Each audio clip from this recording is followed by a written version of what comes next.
निरसा विधायक अरूप चटर्जी ने सिंदरी डोंगड़ आंदोलन को दिया अपना समर्थन। कहा उठाएंगे विधानसभा में मुद्दा। बने रहिए हमारे साथ, चलिए दिखाते हैं आपको पूरा एक रिपोर्ट। क्या कुछ कहे, क्या कुछ हुआ, चलिए देखते हैं विस्तार से।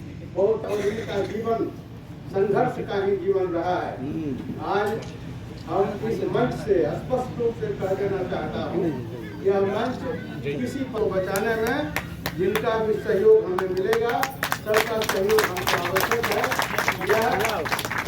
यह मंच जो है किसी का आरोप प्रत्यारोप का नहीं है। आरोप प्रत्यारोप के बीच में हमारा जो असली काम है वह बाधित होगा।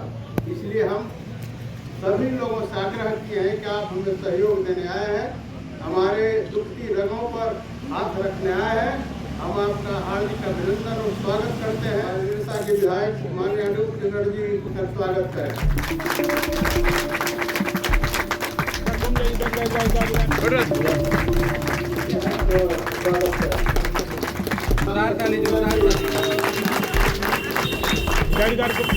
हुए हैं ना KTMPL, ना FCI, ना प्रशासन किसी भी तरह का हमसे रचनात्मक बातें नहीं करके और जो है सो कड़ी रवैया अपना रहा है।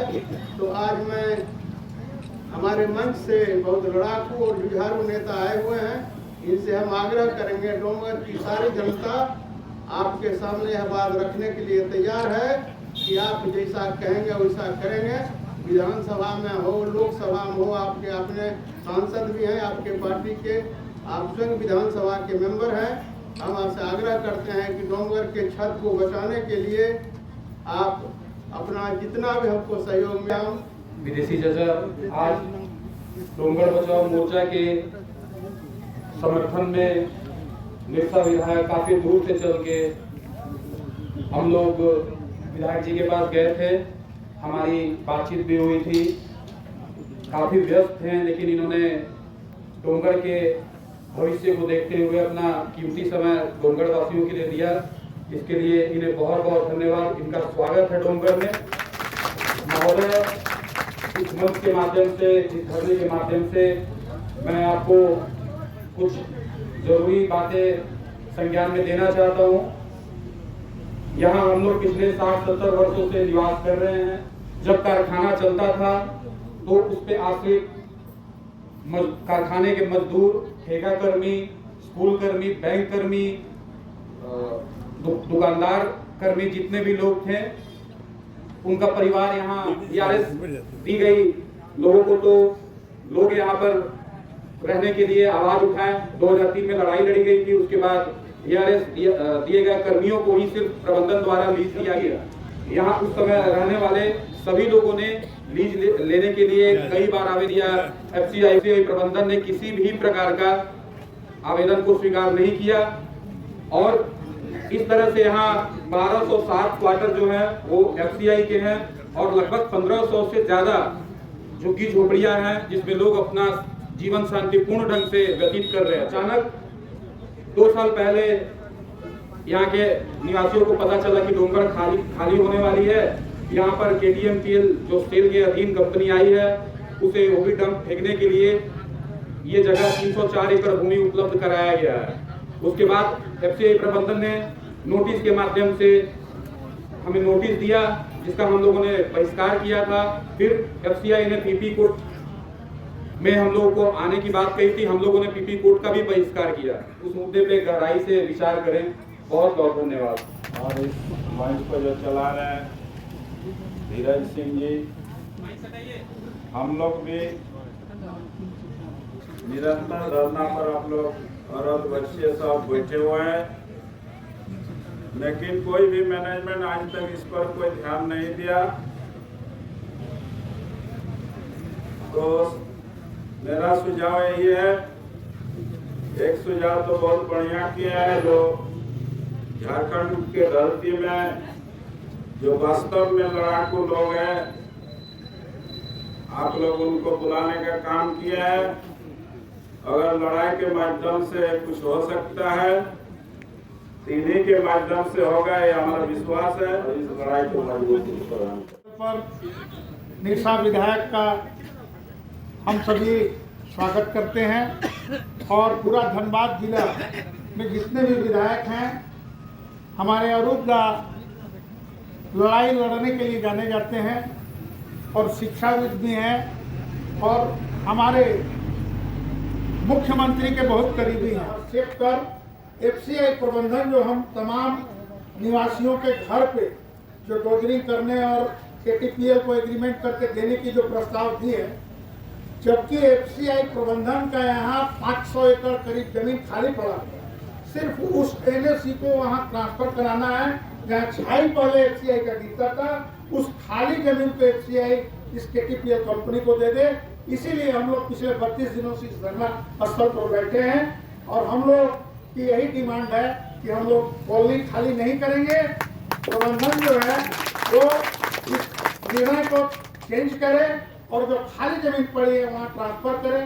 मैं आपसे आशा करता हूँ कि माननीय मुख्यमंत्री के हस्तक्षेप के द्वारा शायद प्रावधान संभव ही आशाओं के साथ। धन्यवाद। पहली बार जब विदेशी चला ने कहा कि मेरा जन्म डोंगरगढ़ में हुआ था, हाँ मेरा आधा सारी जिंदगी डोंगरगढ़ में ही गुजरा है, लेकिन जब डोंगरगढ़ उजड़ रहा है तो एक दर्द है, उसके लिए हमें पहली बात ये। दूसरा, विधायक जी निष्ठा विधायक को हम यहाँ क्यों लाए, बहुत स्पष्ट शब्दों में कहना चाहता हूँ कि जब भी इस तरह का कोई आंदोलन खड़ा होता है तो सबसे पहला डर ये होता है कि आंदोलन को बेच दिया जाए। मैं गारंटी लेता हूँ कि अगर अरूप का हम लोग के गार्जियन बन करके अगर इस लड़ाई का नेतृत्व करते हैं तो कम से कम ये लड़ाई आपकी टिकेगी नहीं और धरातल पर उतर करके आएगा, मांग लेकर आएंगे। गार्जियन के रूप में हम लोगों ने अरूप दा को यहाँ इन्वाइट किया। अब कुछ तकनीकी बात, विधायक जी आपका अटेंशन चाहेंगे।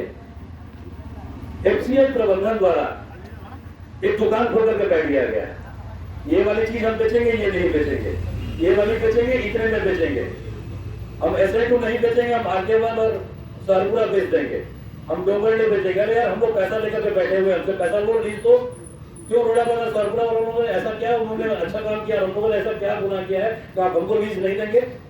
हम भी लीज का पैसा देना चाहते हैं और जितना केटीएमपीएल दे रहा है पूरे इलाके का, क्वार्टर का छोड़कर काम से ले लो उतना पैसा, पर क्वार्टर का रेट निकालो, कॉस्ट निकालो, हमसे पैसा लो। अब एक तकनीकी बात, एफसीआई जो बंद हुआ था वो बीआईआर के तहत बंद हुआ था, ठीक इंडस्ट्रियल कंपनीज एक्ट होता है, उसका सेक्शन 25 भी ये बताता है कि अगर कोई कारखाना इस तरह बंद होगा पब्लिक सेक्टर का और उसका कोई एसेट को बेचा जाएगा तो पहला हक एक्स एम्प्लॉय का होगा। यहाँ सारे एक्स एम्प्लॉय की ही वार्ड को है और हम मान रहे हैं कि आप पैसा लो हमसे, हमको लीज दो, फिर क्यों नहीं दे रहे हो? केटीएम पर कितना पैसा दिया, उससे ज्यादा पैसा हम लोग देंगे। वाटर का पैसा छोड़ करके बताओ कितना कॉस्ट आता है, उतना हम देंगे, देने के लिए तैयार बैठे। ये है पहली बात। दूसरा, डंपिंग यार्ड अगर बनाना है तो रिहायशी इलाका में ही क्यों, आपको हजारों एकड़ जमीन खाली है, आप वहां डंप कीजिए। जब ये तय हो गया कि यहाँ कोई मिनरल्स नहीं है, कोई कोयला नहीं है, तो आप ये कौन डिसाइड किया कि डोंगरगढ़ का टीयर 2 में ही हम डंपिंग यार्ड बनाएंगे? ये तो स्थानीय प्रबंधन डिसाइड कर रहा है, यहाँ से रिपोर्ट भेज रहा है ना, तो दबाव बनाने की जरूरत स्थानीय प्रबंधन कर रहे हैं। और माफ कीजिएगा, हम लोग का कोई पॉलिटिकल एक्सिस्टेंस नहीं है। ऐसे अगर आम नागरिक रोड प्रूव करेंगे ना तो प्रबंधन का ईट से ईट बजा देंगे। हमारे अध्यक्ष महोदय एवं सभी माताओं बहनों सभी साथियों को मैं क्रांतिकारी अभिनंदन करता हूँ। देखिए, ये मामला काफी वर्षों से चल रहा है, हमको लगता है 2-3 साल से लगातार चल रहा है और हम पहली बार सिंधी की जो क्वार्टर का मामला है, 1-2 मीटिंग में आए थे, 1-2 मास मीटिंग में हमें बुलाया गया था किसी बैनर पर, लेकिन डोंगरगढ़ का इशू में पहली बार आया। तो सबसे पहली बात है कि पांडे जी ने कहा, सबने कहा, जो गैर राजनीतिक मंच है, एक जगह पर लाने के भविष्य में कोशिश कीजिए, जो एक जगह मिलकर डोंगरगढ़ के सारे निवासी लड़ाई करें, इसकी कोशिश कीजिए। हमें थोड़ी डॉक्यूमेंट्स की अभी, क्योंकि पूरी इस मैटर पर बहुत ज़्यादा हमारा जानकारी नहीं है, हमको सिर्फ जानकारी जो मिली, जो 300 कुछ एकड़ की शायद पैसा जमा किया गया वो, और उसमें डोंगरगढ़ की जो 110 एकड़ या कुछ है जो क्वार्टर्स का एरिया है वो भी उसमें शामिल है, जिसको उसको शिफ्ट करने का या तोड़ने का ये। तो लेकिन उस जगह पर ये बात सही है, जो खाली जगह कर दे तो हमको लगता है जो लोगों का ये समस्या का भी समाधान हो जाएगा। रही बात लीज की, देखिए लीज के लिए हम लोग भी बहुत बार लड़ाई की है। ये मामला कोल इंडिया में पहली बार हम लोग JVCCI में उठाए थे, जो भाई जो क्वार्टर में जो नॉन कोल बियरिंग एरिया है, जिसके नीचे कोई कोयला या खनिज पदार्थ नहीं है, ऐसे क्वार्टर्स को आप लीज में दे सकते हैं। जो आप समझ सकते हैं, जो HEC जो रांची उसने पहला शुरुआत किया था, फिर बोकारो स्टील में वो 99 साल का लीज का मामला शुरुआत हुई, फिर हम लोगों ने वो मामला DVC में भी उठाया, फिर कोल इंडिया में भी उठाया। लेकिन तब तक गवर्नमेंट ऑफ इंडिया का एक ये आ गई आदेश आ गई, जो नहीं हम लोग लॉन्ग टर्म लीज नहीं देंगे, हम लोग 3 साल के लिए देंगे, वो भी एक मतलब काफी ऊंचा अमाउंट पर देना है। तो स्वाभाविक बात है, जितने भी रिटायर्ड कर्मी हैं वो आस्ते आस्ते लोग छोड़ के चले गए, जो इलीगल कब्जे पे बैठे हुए वो लोग रह गए। हम लोगों ने कोल इंडिया में एक प्रस्ताव रखा था, जो भी लोग क्वार्टर में रह रहे हैं उसी को लीज में दे दीजिए। अगर हम निकाल नहीं पाएंगे, अगर उसका नीचे कोई कोयला या खनिज पदार्थ नहीं है, तो कम से कम जो लोग हैं इतने वर्षों से उनको ही आप लीज में या जो भी अमाउंट है फिक्स अमाउंट पर दे दें, ताकि वो लोग अपना अच्छे से बसर कर सकें। देखिए ये मामला यहाँ भी हो सकती है, ऐसा नहीं जो FCI अगर चाहे, गवर्नमेंट अगर चाहे, गवर्नमेंट ऑफ इंडिया अगर मिनिस्ट्री चाहे तो FCI की क्वार्टर्स आराम से हम लोगों को लीज में दे सकती है। लॉन्ग टर्म लीज में जो 99 साल की लीज है, एक फिक्स अमाउंट है, जो आपने कहा, जो अगर कंपनी वो पैसा दे सकती है तो हम भी दे सकते हैं। और अगर आप इंडिविजुअल क्वार्टर्स को लीज में ले तो लीज रेंट हमको लगता है उनसे भी काफी ज्यादा हो जाएगा। तो ये प्रस्ताव निश्चय ही FCI को कंसीडर करना चाहिए, ये प्रस्ताव गवर्नमेंट ऑफ इंडिया को कंसीडर करना चाहिए। रही बात अब राज्य सरकार की, देखिए ये मामला एक चीज है जो हम लोग बहस में ला सकते हैं विधानसभा में। ये विधानसभा 19 फरवरी से चालू होगी। आपकी जो प्रस्ताव है, ये मामला हम लोग बहस में विधानसभा में ले आते हैं। सरकार को कोशिश करेंगे जो ये पूरी मामला को जो भी है उसकी जानकारी विधानसभा को दे, ये पूरी मामला पर बहस विधानसभा में हो। हम सददेव जी से भी ये करेंगे, बात कर लेंगे, हम लोग कोशिश करेंगे, हम लोग दोनों मिलकर इस मामले को विधानसभा में रखें। हमारी क्वार्टर जो खाली करने की जो डर है वो खत्म हो जाए। बाकी जो जमीन पड़ी हुई है, आप बोल रहे हैं आपका ही ऑब्जेक्शन है 110 एकड़ या जो क्वार्टर एरिया, बाकी जो एरिया है अगर खाली पड़ी हुई है तो उसकी बात कर सकते हैं। और हमें नहीं लगता है जो OB डंप करने के लिए आपको 300-400 एकड़ की जरूरत पड़ती है। OB डंप करने के लिए हमको लगता है 40,000 एकड़ बहुत ज्यादा होगा। तो खैर जो भी हो, कंपनी जो खाली पड़ी जगह है उसकी इस्तेमाल OB डंप के लिए करे, फंसे हुए उसको पूर्ण रूप से मतलब उन लोगों से बातचीत करके सौहार्दपूर्ण तरीके से अगर विस्थापित कर सके तो ठीक है, नहीं विस्थापित कर सके तो हमको लगता है जो जहाँ पर है उन लोगों को अपने जो भी पैसा, जो भी रेंट, जो भी नियमावली बनाना है बनाते हुए उन्हीं लोगों को दिया जाए। इसी पर हम लोग ये करते हैं और हम इस लड़ाई में आपके साथ हैं। मुझे और थोड़ा सारे डॉक्यूमेंट्स एक बार जो है इस 3 साल में जो एग्रीमेंट हुई है, जो जिला प्रशासन ने निर्णय लिया है, जो आप लोगों के बीच जो बातचीत हुई है, इन तमाम चीज़ों को, क्योंकि 2 बार आपके साथी लोग गए हैं मेरे घर, लेकिन दोनों बार हम सारे चीज़ों को हम देख नहीं पाए। एक बार कोशिश करते बैठ कर सारे चीज़ों को देख लें, फिर हम आपकी इस लड़ाई में पूर्ण रूप से रहेंगे। इतना वादा करते हैं जो हम लोग ईमानदारी पूर्वक इस लड़ाई में रहेंगे, कोई कंपनी हमें नहीं खरीद पाएगी, कंपनी हम लोग नहीं करते हैं। हम इस लड़ाई में आपके साथ रहेंगे। हम कोशिश करेंगे जो यहाँ कोई भी व्यक्ति जो है यहाँ से ना उतरे, यहाँ डोमगढ़ की जो अस्तित्व है वो बना रहे।